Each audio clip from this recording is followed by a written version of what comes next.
How to add Instagram account on Facebook info. That's what I will show you in this video. But before we begin, make sure to subscribe to the channel and ring the bell to get notified whenever a new video is uploaded. With that said, let's get started. So the first thing that you need to do is you need to get your Instagram username by copying it or just memorizing it. And once you do that, you need to go back and navigate to your Facebook profile page, and once you're here, scroll down to the info section and click on edit public details. And in this page you need to scroll all the way down to links and click on add.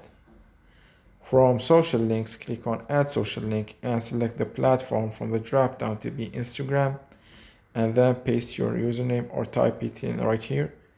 And as you can see, once you have pasted your username right here, Facebook has recognized it as an Instagram account, so click on save at the top of the screen.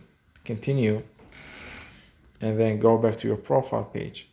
And as you can see right now in your info section, Facebook has added your Instagram account, from which when people click on it, it will redirect them to the account itself. So that was it for this video. That's how you can add an Instagram link to your Facebook profile. If you have any questions, please leave them in the comment section down below. With that said, see you in the next video.